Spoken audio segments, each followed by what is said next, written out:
Pagi bersatu. Oke, semangat nih ya.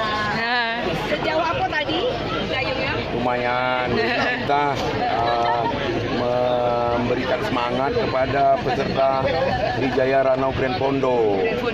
Mereka kan datang dari jauh-jauh, bahkan ada yang dari luar negeri. Saya dan Pak Bupati dan istri juga menunjukkan bahwa kita juga gemar bersepeda.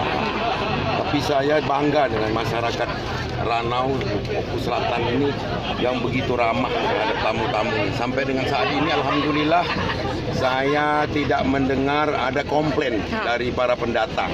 Ini menandakan bahwa masyarakat di sini sudah paham betul bagaimana menerima tamu-tamunya. Oke. Ya. Nah, sekarang saya coba Q&A sebentar. Apa arti Grand Pondo? Grand Pondo adalah bersepeda tapi tetap dengan cita rasa rekreasi. Salah betul? Betul. Betul. Karena semalam udah dapat kerjaan. Oke. Pertanyaan kedua. Pertama kali Grand Pondo ada di mana? Oku Selatan. Indonesia. Indonesia. Oku Selatan. Tapi yang awalnya ada di mana? Di Itali. Baca berita. Baru baca.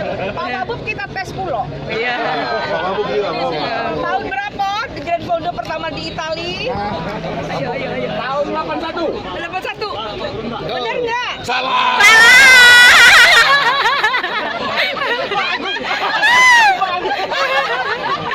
Berapa Pak? Setahu saya Pondo itu tadinya dilaksanakan tidak secara formal. Ya. Nah, jadi tidak pernah diperdebatkan tahun berapa dia dimulai. Baru di Indonesia, masyarakat yang begitu antusias kita resmikan dan ini menjadi kalender nasional. Setiap tahun akan ada di sini. Amin. Tahun depan pesertanya targetnya berapa? Dari negara mana yang belum ikut? Hari ini saja kita sudah lebih tinggi daripada Tour de Singkarak. Tour de Singkarak 90 pesertanya. Kita Ini? sudah 250 sampai 350 yang mengikuti ini. Artinya antusiasme. Kenapa? Karena kita masih punya destinasi wisata yang masih virgin. Ya. Nah, inilah kita yang akan menyentuhnya menjadi destinasi wisata yang tetap mempertahankan keaslian alam dan kearifan lokal. Mantap. Sukses Grand Pondo. Terima kasih ya, Oku Selatan. Terima kasih. Ya, ini upaya keramah tamahan, menyuguhkan keaslian kita. Tidak ada kepura-puraan yang kita suguhkan, tapi keaslian sehingga mereka datang ke sini pada saat berikutnya akan mendapatkan keaslian itu sebagai oleh-oleh mereka.